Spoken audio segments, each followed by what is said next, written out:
Hello everybody, this is Kandi Mossett with the Indigenous Environmental Network, and I have been having a lot of folks that have been asking for some reactions regarding today's decisions in the Trump administration on the Keystone XL and Dakota Access pipelines. And I have been on phone calls and emails all morning and just wanted to just give a few reactions here to folks as well. First of all, this is not something that is entirely shocking to us. We do know that Donald Trump is a known climate change denier, and we do know that his administration is going to work as hard as they can to take a step backwards into the archaic times of the fossil fuel industry. And I think that with everything that has happened at Standing Rock and around the country with our fights against the fossil fuel industry, we are ready now more than ever to have this revolution move forward, because that's what it's going to take, is a revolution of all of us standing up and banding together in our communities where we are. We had a fire at Standing Rock for months and months and months, and it's time for people in their communities to reignite that fire that burns in all of us, and to not only go out and march in the streets, which is a beautiful thing, but to march at home and take action in your own community, wherever you are, to fight back against this broken system, this corrupt system. I want people to know that as an individual person, I am definitely not against jobs in this country. But the reality is that the Keystone XL and Dakota Access pipelines combined will probably create anywhere from 60 to 80 permanent jobs. Yes, I said that correctly. 60 to 80 permanent jobs from these pipelines. So when we look at the cost-benefit analysis of these jobs compared to the damage and environmental destruction that's done, it's a no-brainer. These pipelines are not the way to go. And I feel like as a result of everything we did at Standing Rock, it just showed that this country is hungry for a change, is ready for new ways, is ready for good things to be happening. Don't give up hope. Don't get stuck in apathy. Get reinvigorized, get energized, be ready to take that challenge that this administration is forcing upon us. Whoever the president of this country is has an obligation to meet the demands of the citizens of the country.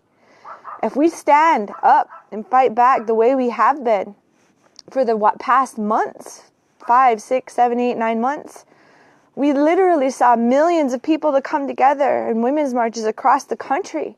Now we need to continue that momentum beyond a march and to come together and to use that collective power and energy to say, no, we aren't going to allow this happen. You have a mandate as the president of this country and as the administration that represents us. You have a mandate to listen to what we want.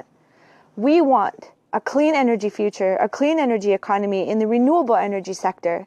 And any smart business person would look at the numbers and see that the fossil fuel industry is dying. It is on its way out.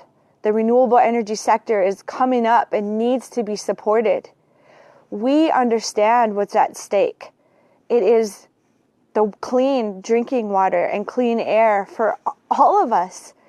Yes, even Donald Trump and his family, all of us. At the end of the day, we all know that we can live without oil. I, as a Native Indigenous woman, Amanda and Hirata Arikarawa woman, know that my ancestors have been living for thousands of years without oil and without pipelines, and have done so rather successfully, I might add.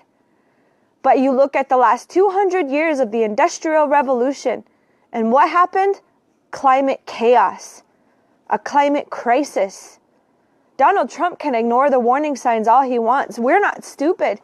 We see the season shifting of when we can pick our berries, of when we can plant our gardens, of when we can go out and hunt. We see the animals leaving as a result of the oil industry.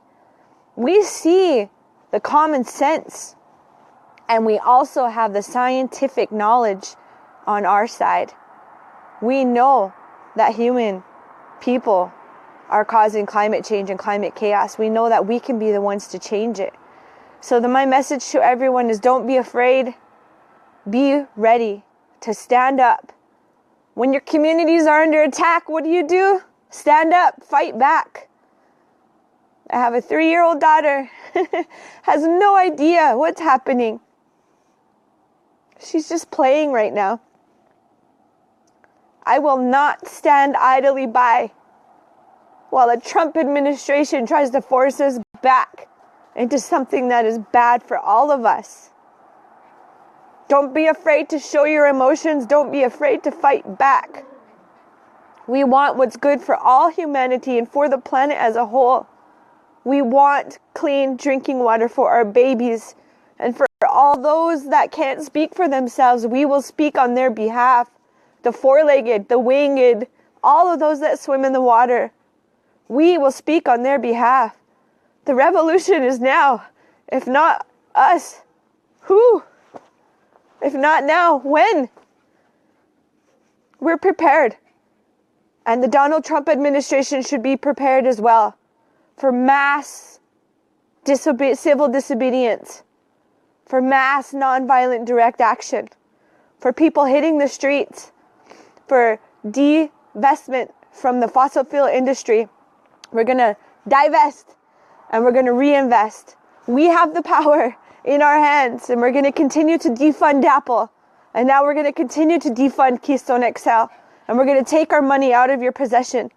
We're going to take it out of those dirty banks that are trying to fund the industry. We're going to take that power away from you because we have that power as individual people. We have much more power than we've ever given ourselves credit for before. We're going to do this together, and we're going to do it collectively, and we're going to do it now. So what I say to everyone, do not be afraid. Stand with us. Continue to stand with Standing Rock by igniting that fire in your heart, in your own home, in your own community, wherever you are. Push back against your legislators. Push back against those politicians. Tell them what you want. A clean energy future for all people. And we shouldn't even be talking about the safety regulations. Oh, this pipeline will leak less. That pipeline is better than a train car. No, let's change the narrative to what it should be and what it has been by Native people for over 500 years. You do not desecrate the sacred. You do not dig into the earth and scrape away and take and take and take. That's capitalism. What we're looking right now to continue to do is decolonization of the mind. Together, us as like-minded people, even though we have imperfections, are going to fight together and stand strong and stronger in our unity. Now more than ever, we need to come together as like-minded people because it's going to take every single tool in the toolbox to make this happen. Not just one strategy, not just one tactic, all of it. And it'll be rooted in the power of our prayer and our ceremony as Native Indigenous peoples. Because for over 500 years we've worked to protect this land. We're not going to give up now. We're not going to quit now. That is what I have to say in response and in reaction to the news we got today. This is not new. And we are still here. And we're ready to fight. We're stronger now more than we ever were before. All these pipelines are going down. Not only Keystone XL pipeline, which we defeated once and can defeat again.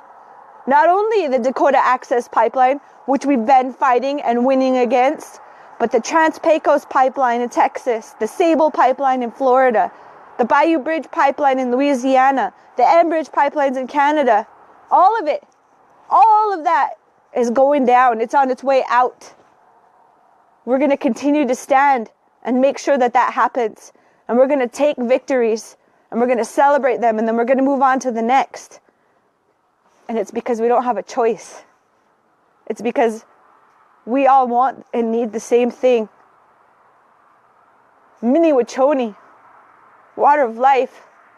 Water is the first life. Our babies deserve that. All those that can't speak for themselves, they deserve that. All those that want jobs that aren't going to kill them deserve that. We all deserve to live in a country where we don't feel like we have to leave and go on a vacation to have time with our families and enjoy a better quality of life. Now is the time for us to wake up. We know what this country was founded on. We're taking it back.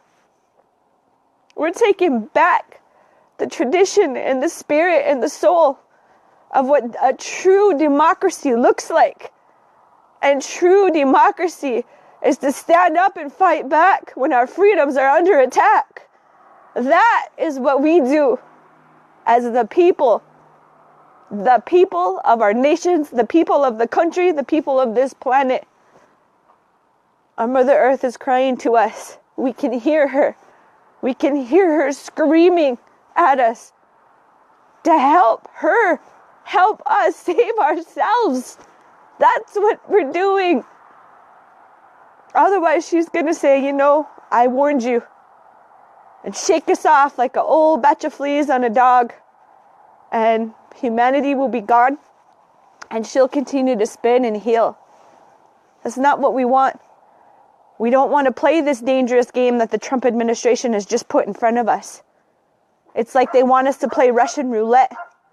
They want us to see what's going to run out first, the fossil fuels or humanity and life. That's not a game any of us should be willing to take. Don't play Russian roulette with our future. Stand united for jobs that are good for us and that make sense for our future. And those are jobs in a fossil fuel free economy. Don't listen to the rhetoric and propaganda and divide and conquer tactics of capitalism. We can and will and must do this together. Even if we have difference of opinions on how to do it, we still will do this together. Matza good odds, everybody. I really appreciate you for listening to me. I'm looking forward to fighting with you all in the future. I'm looking forward to carrying the fire in my heart that came from Standing Rock, that continues to go throughout my home territories in the Bakken Oil Shale Formation and beyond to anyone who's under attack. I'm here with you. I stand with the people of around the world that are dealing with the result of dangerous tactics that have to do with energy. No more. We're with you. We hear you. Mother Earth, we're with you. We hear you. Don't worry. It's time to warrior up. And the warriors are still here. We're still alive. We're still